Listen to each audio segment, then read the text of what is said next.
Professor Tusson, som en un món de pantalles on ens han fet creure que una imatge valia més que 1000 paraules. Vostè ja fa temps desmentia aquesta teoria dient que una imatge no val més que 1000 paraules. Però vivim en un món de pantalles, no? Aquesta setmana observàvem el ressò que tenia la mort d'aquest geni de la tecnologia, Steve Jobs, que ens ha canviat a tots una mica la vida amb aquests aparells que ens fan que les pantalles siguin transportables. Però vostè continua defensant que una imatge no val més que 1000 paraules. Jo continuo defensant la capacitat pel que fa a la transmissió del pensament, pel que fa al raonament, a l'argumentació, la capacitat de les llengües. És a dir, les llengües tenen, per exemple, uns marcadors, totes les llengües, equivalents al causal o al final o al consecutiu. Per exemple, jo faré això perquè vull, o si faig això potser no me'n sortiré, o ha plogut, així doncs hem de portar el paraigües. Tots aquests operadors, aquests marcadors, així doncs, perquè si tal altra cosa, no es donen en el món de la imatge, ni es donen enlloc. A mi m'agrada posar un exemple que descobreix fins a quin punt els humans fem unes aportacions a la natura extraordinàries. Per exemple, imaginem una carretera i al costat una muntanya, s'ha produït un esllavissament i la carretera està tallada. Tot això és real. Hi ha carreteres al món, hi ha muntanyes, hi ha eslavissaments i eslavissaments que tallen les carreteres. I jo dic, la carretera està tallada perquè hi ha hagut una allau.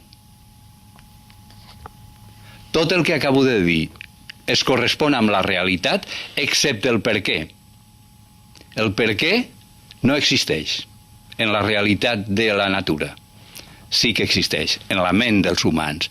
Jo puc construir una carretera, jo puc mirar com es produeix una allau, però jo no puc anar a un mercat a comprar 400 grams de per què, o 150 grams de doncs, o quilo i mig de si tal, passarà tal. Tot això què és? Tot això és el pensament humà que posa ordre, un ordre especial en la natura, que la organitza, que relaciona fenòmens que són independents, perquè la carretera no ha volgut, no és masoquista la carretera, no ha volgut ser tallada per la muntanya, ni la muntanya és sàdica i ha volgut tallar la carretera, no. Nosaltres fins i tot podem dir, maleïda muntanya, m'ha fotut o m'ha fet malbé el cap de setmana. I donem als elements de la natura intencions. I la muntanya no té cap intenció. Per tant, el llenguatge té la capacitat de fabular, de fingir, de crear unes realitats que ho són perquè són mentals, però no existeixen en el món tangible. Bé, els neuròlegs dirien, sí que existeix en el món tangible de les investigacions sobre el cervell. Professor Tusson, hi ha qui, si fos possible, pitjaria un botó i eliminaria una llengua. I aquesta realitat, o aquesta sensació, la tenim més a prop del que pensem. Sí. A veure,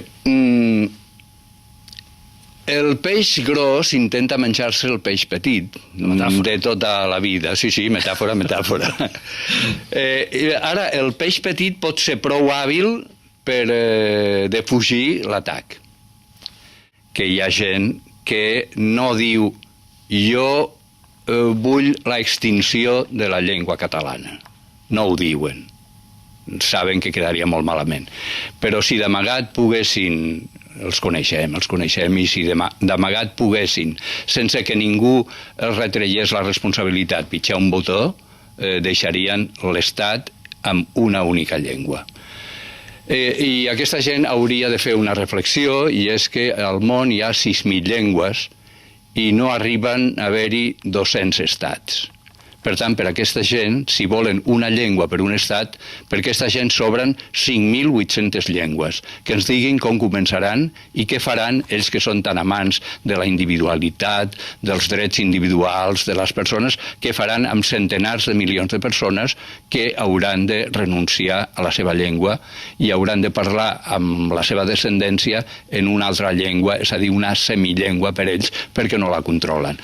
No seria més bé pensar que una cosa és són els estats i una altra cosa són els pobles i una altra cosa són les llengües i que cada poble té dret a poder parlar pacíficament, tranquil·lament, la llengua que ha rebut dels seus avantpassats i que això val per als que parlen una llengua multimilionària i que té l'Estat al darrere, oficial de l'Estat, i per les altres llengües que no tenen aquesta condició, però que són igualment respectables. La sentència del Tribunal Superior de Justícia de Catalunya a l'entorn de la immersió lingüística ens posava de nou el debat a l'entorn del català sobre la taula. I a partir d'aquí, la idea és, o aquesta idea que moltes vegades es formula i que li formulen a vostè preguntant, el català està en perill? Hi ha molta gent que el veu viu, però socialment, el català. En perill, perquè hi ha gent que pitjaria un botó i l'eliminaria, però viu socialment, professor Toussaint, o no? A veure, es podria dir que la llengua catalana, de les llengües que estan en perill, està en més bona posició, sobretot si tenim en compte que hi ha llengües de pobles que han estat sistemàticament arraconats i que ara només són parlades per 4, 10, 15 persones, que són les persones més velles del poble, de la població, i que seran llengües que desapareixeran un cop hagi mort tota aquesta gent. Fa uns quants anys, la llengua ona de la Terra del Foc, una llengua ameríndia, que potser havia tingut una vida de milers d'anys, va desaparèixer perquè va morir la senyora velleta, que era l'última parlant. Ara, sobre la situació de la llengua catalana, depèn. Per exemple, hi ha àrees en què funciona raonablement bé. En ràdio. La ràdio catalana és líder amb molta diferència. En canvi, en el cinema la llengua catalana és una llengua morta, ja veurem què passa en el futur immediat. En d'altres territoris la llengua catalana és pràcticament inexistent en el terreny judicial. En canvi, en el món de l'ensenyament, sobretot l'ensenyament primari, funciona raonablement bé, en el món de l'ensenyament secundari ja no tant, i el problema és que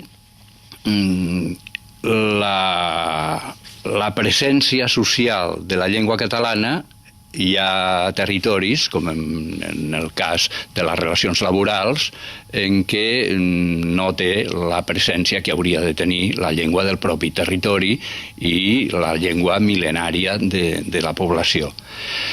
I pel que fa a la interlocutòria del Tribunal Suprem, jo demanaria a aquests magistrats que tinguessin en compte no els interessos d'una família instrumentalitzada per uns partits polítics, que són dels que probablement premerien el botó, que no pensin en això, que pensin en les criatures.